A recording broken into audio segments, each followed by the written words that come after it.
Yo soy nacido en Isabel Victoria, un poquito más allá nada más. En realidad no soy boyano, sino soy lavallense, ¿no es cierto? Se dice así. Nací en el departamento de Lavalle. Soy del año 1940, ya tengo varios encima, ¿no? Hay que sacar la cuenta. Tenemos los 10 primeros, que desembarcan el 10 de abril en Buenos Aires.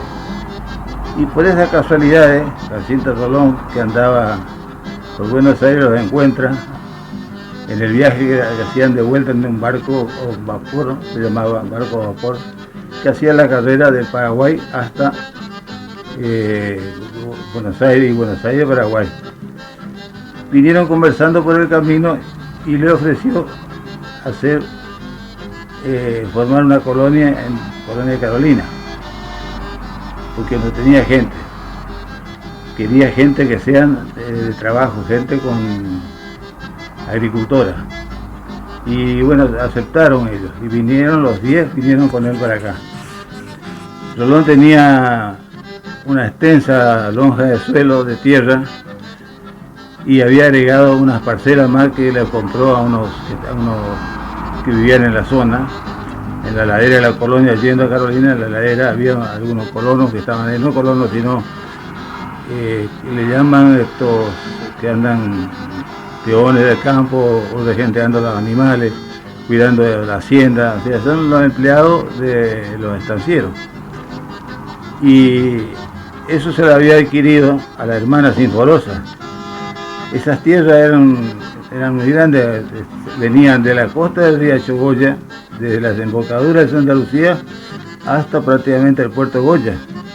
Una lonja que se iba hasta el otro lado de la laguna que la gente de Carolina conoce, la laguna Pucú y la Ñaembé. Por ahí iba la línea principal. De esa parte Rolón sacrifica una zona que es la zona más linda, dice él, que es la Loma de Carolina, las mejores tierras. Y allí ubica la colonia, hace a parcelar con un agrimensor que es el agrimensor Carlos Wilber, que era el yerno de él, de Masanti, no de Rolón, sino de Masanti, que ya estaba administrando la colonia. Y así empieza a formarse con las 10 primeras personas que yo tengo los certificados y están en el CELA de Buenos Aires, salieron de allá en marzo y llegaron acá al mes justito, el 10 de abril. O sea que tienen que haber estado en Goya a mediados de abril.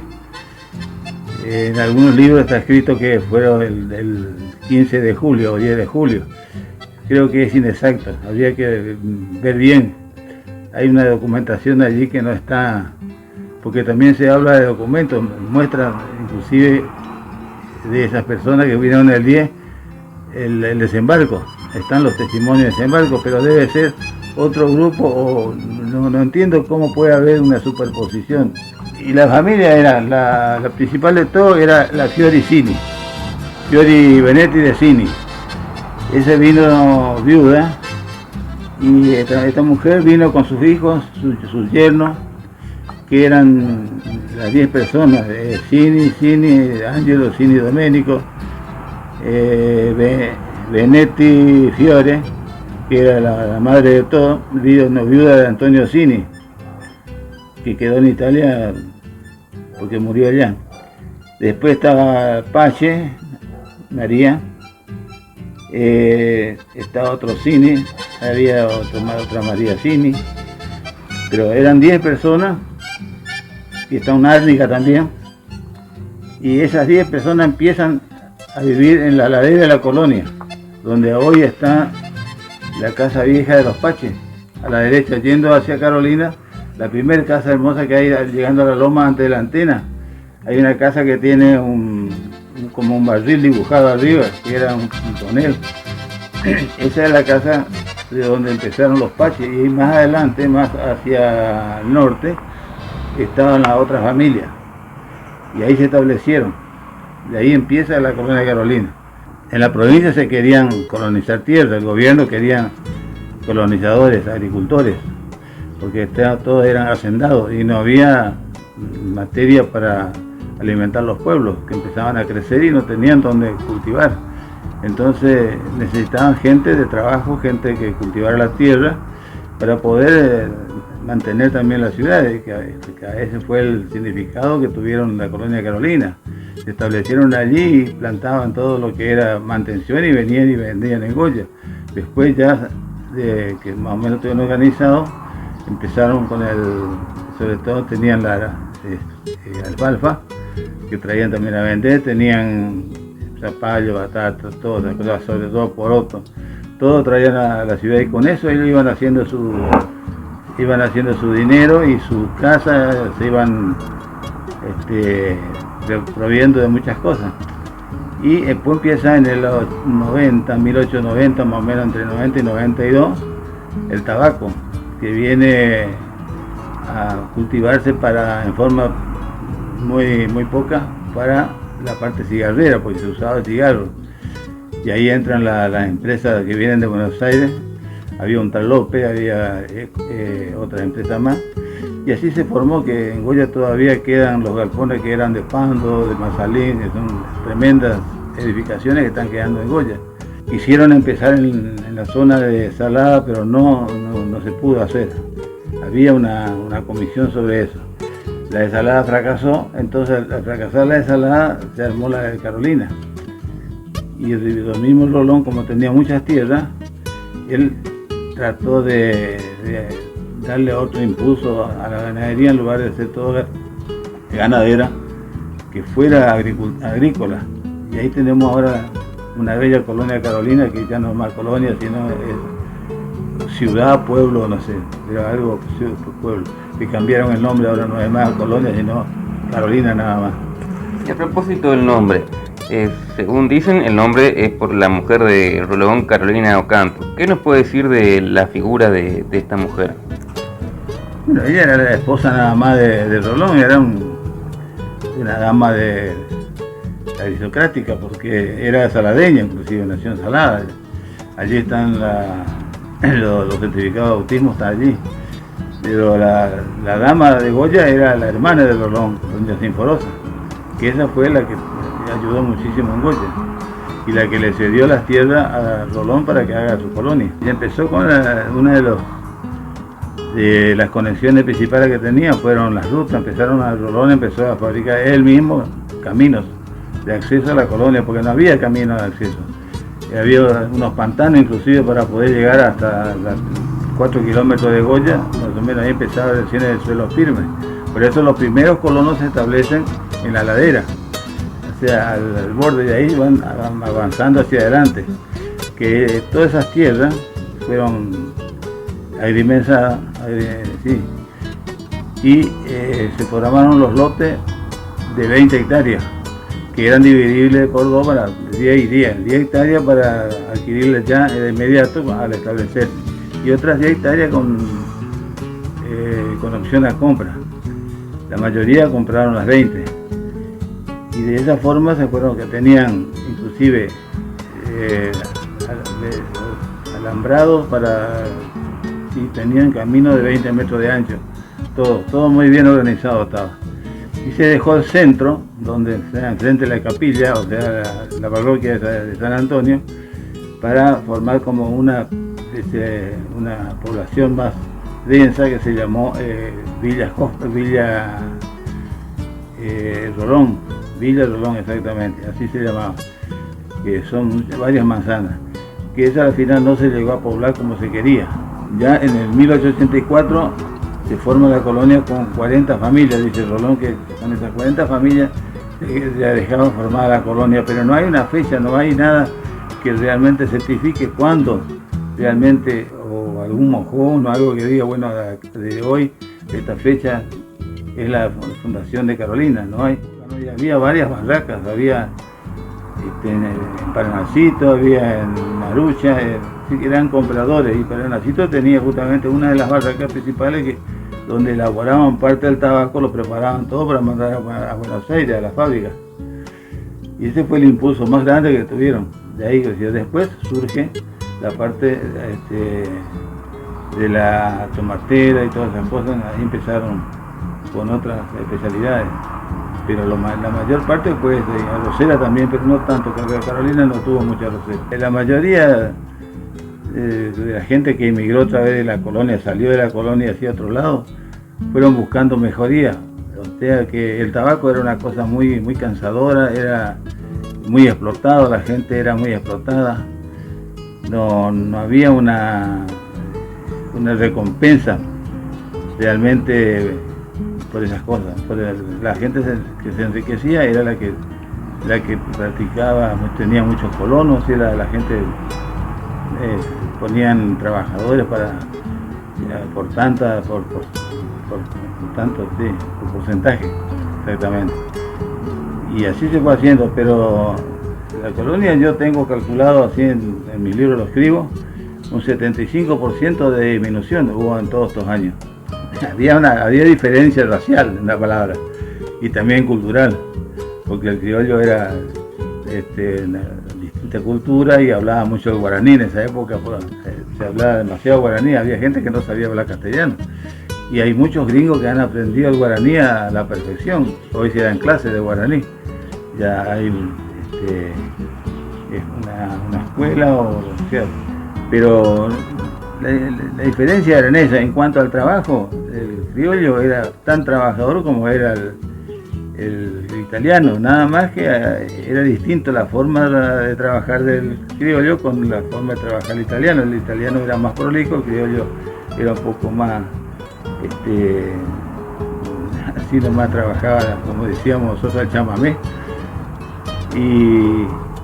Pero no había una diferencia, no era que se odiaban entre ellos ni que se había discriminación racial, al contrario, se juntaban y se divertían juntos. Acá había inmigraciones que venían de Italia, de los primeros que fueron invitando a los que ya estaban acá, invitaban a los que todavía estaban en Italia para que vengan, porque acá había tierra de sobra y buenas tierras y había para progresar, etc. Y los Tomaselas también fueron invitados.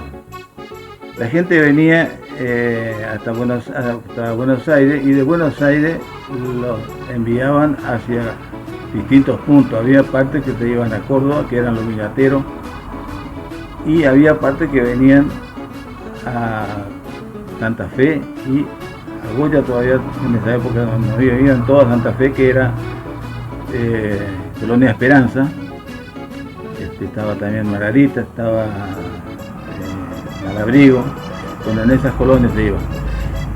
Venían hasta esquina. En esquina había una oficina que la llamaban la oficina de la esquina de los inmigrantes. Ahí se hacía el reparto y se mandaba a la gente a su destino. Los Tomaselas justamente vienen y pasan de largo de la esquina, porque ya vinieron en el año 1899, vinieron acá, estuvieron el 1 de mayo, estuvieron en Goya, y mi bisabuelo había enviudado y quería venirse para acá porque eran muchos, eran 8 en total, así que eran 4 varones, 4 mujeres, y querían buscar mejoras porque allá tenían muy poca tierra, no tenían para hacer mucho, eran miñateros inclusive. Pero tuvieron la suerte de venir para el lado de Goya, porque el primer barco, eran 2 barcos, y un barco se desapareció en el Golfo Santa Catalina, donde tuvieron un percance, hubo una gran tormenta. Y ahí ellos dicen que eran amigos, muy devotos de la Virgen del Buen Consejo, y el abuelo Lorenzo traía dentro de su baúl un cuadro, un retrato de la Virgen del Buen Consejo. Tal es que en el mismo momento de la tormenta se ponen de acuerdo y invitan inclusive a los que venían en el barco a juntarse todos y a rezar y pedir a la Virgen que los salve, que si los salvara le iban a hacer una capilla, ni bien llegaban a Colonia Carolina o al destino. Y así fue, así pasó. Llegaron a salvarse y el otro barco desapareció. Ellos creían que estaban muertos, decía mi abuelo, pues yo viví 2 años con el abuelo y él me contaba todas las historias. Desapareció el barco y decían ellos, se murieron, rezaban y lloraban por ellos. hasta que a los 3 meses se encontraban otra vez en la colonia. Se había roto el barco, pero alcanzaron a llegar a las costas de Brasil y allá quedó en reparación. Pero ellos ya se largaron a venir cruzando, todo a pie, 3 meses casi caminando, comiendo lo que encontraban, y así llegaron a Carolina. Todos sus sacrificios hacían.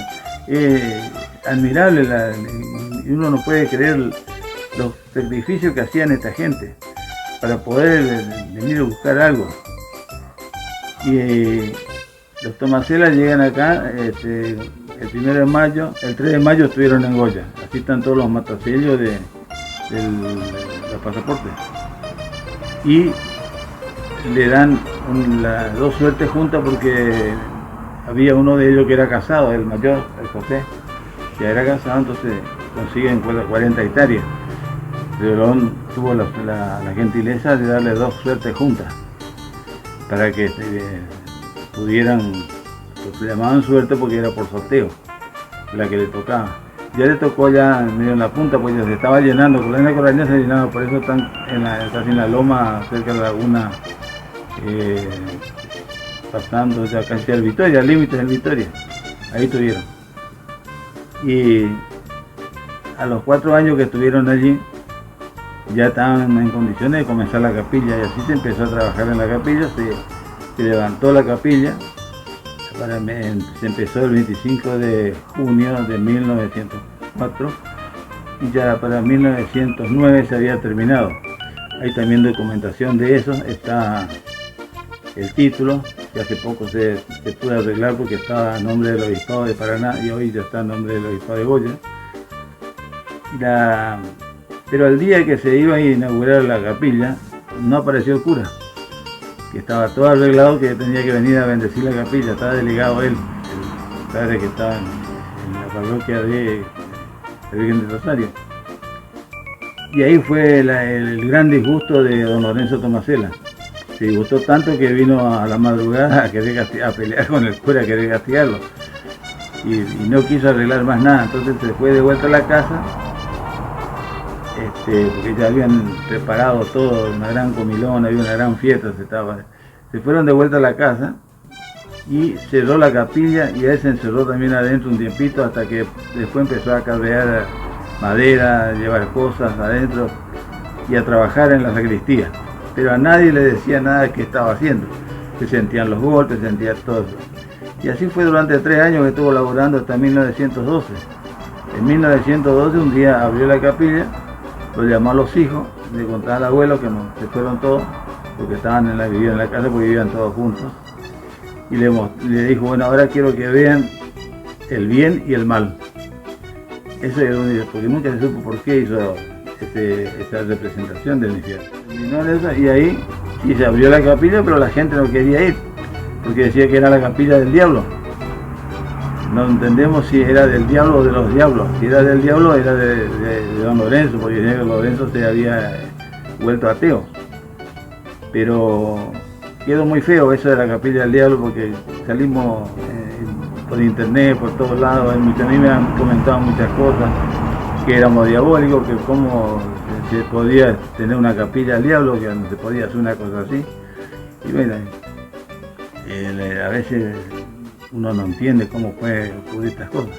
Pero ahí está, es la capilla de Nuestra Señora del Buen Consejo, una hermosa virgen que la talló de una sola madera, y ahí está ahora la capilla en pie con una parte nomás del infierno, porque la mayoría de las cosas han sustraído, han robado, gente que venía a visitar la capilla y se han llevado, porque había todo unos diablitos articulados, todo bien rústico, pero bien representado, bien hecho. Era realmente digno de ver. Y las campanas, que él llegó a Italia a buscar las campanas, 2 campanas, que le había puesto en la torre y le pareció muy pesada una, entonces sacó la más grande y dejó la más chica. Y la más grande la llevó a Isabel Victoria, le regaló a su amigo de Coto, don José Domingo de Coto, que estaba levantando la capilla de la Virgen del Carmen, que en 1915 tiene la bendición de la capilla. Y entonces se aliviana un poco. Después esa campana volvió otra vez a la capilla de Buen Consejo, que está ahí guardada. Y don Lorenzo fue un señor que, no sé, la gente lo tomó así nomás, pero La historia dice mi abuelo que hasta predijo su muerte, porque un día dijo: me voy a bañar porque hoy me voy a morir.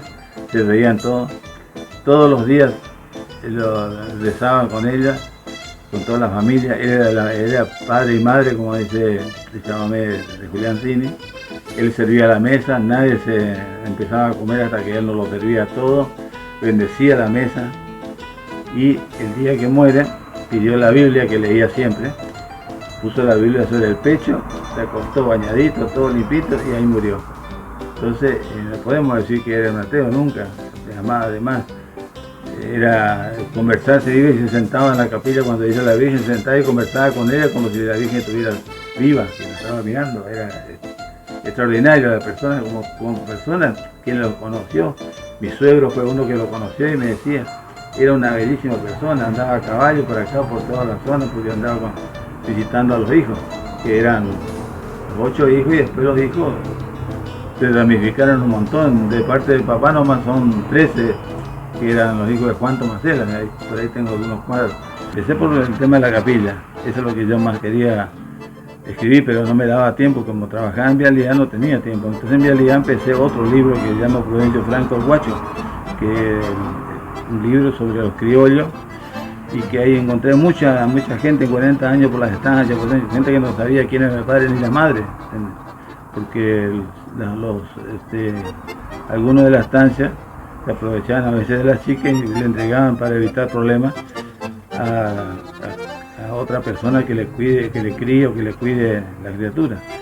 Y bueno, por eso me aparecieron muchos que me decían, a mí me dicen el guacho, pero ¿y por qué? Y por tal cosa, y así fue. Entonces me puse a escribir eso. Es un tipo Martín Fierro. Pero yo le había prometido al abuelo, él me contaba tanto, era nuestro, en esa época no había televisión, entonces nos poníamos a conversar después de la cena y así. Y me contaba todas las historias de esto, y yo decía, bueno, algún día le voy a escribir todo en un libro. Y él no le gustaba un poco el tema del libro más, y si querés escribirlo, me decía. Y así fue, como fue una promesa, la quise cumplir, así como ellos cumplieron la promesa, y bueno, yo también iba a cumplir la promesa. Y ahí empecé un día a sacar todos mis apuntes que tenía ya borroneados con lápiz en algunos cuadernos de escuela, y salieron 2 libros sobre la colonia, sobre la Capilla 1, y después tengo algunos más por ahí que son libros menores, pero los principales son esos, que al final está bastante ordenado todo lo que pasó, sí. Como vino, se descubrieron muchas cosas, por ejemplo, una de las cosas principales que la gente decía que Colonia Esperanza, él fue la primer colonia de italianos, y no fue así. Yo averigüé y estuvo acá una persona de ahí de la colonia, en nuestra fiesta del agricultor, y nos comentó cómo fue la iniciación. Se inició con una familia alemana, después vinieron los italianos, fueron integrando, ¿sí? Había más diferencia de raza, no era como Carolina, que eran casi todos italianos, muy pocos, algunos que otros alemanes, otros franceses, pero Colonia Esperanza empezó con una familia alemana, por eso está considerada Colonia Carolina la primer colonia italiana de sobre todo Corrientes. San Antonio, ahí se pidieron los papeles de iniciación, pero San Antonio empieza justamente, ahí empieza la discordia, porque habían empezado a hacer Masanti, que era el administrador, don Tomás Masanti, una capilla que se llamaba San Carlos Borromeo, que estaba medio enfrente de la escuela 406. Y la casa que está más allá, esa fue la primera casa de la administración, ahí donde están Osetti, hoy en Osetti. La gente empezó a pedir que no se hiciera la capilla de San Carlos, porque ellos habían traído a San Antonio y eran los devotos de San Antonio, y le habían prometido a San Antonio hacerle una capilla. Y eso inició los trabajos y los trámites, todo más. José Sinac era un caudillo, era también militar, como era retirado, como era Masanti. Y así que los dos tenían un carácter bastante fuerte y no se llevaron muy bien. Pero Sinac consiguió que la tierra, consiguió el permiso del obispo, consiguió todo para hacer la capilla. Hicieron una capillita chica y no duró mucho tiempo, que le cayó un rayo y se incendió todo. Se quemó toda la capilla, pero no se quemó San Antonio ni alguna otra cosa, parece un milagro.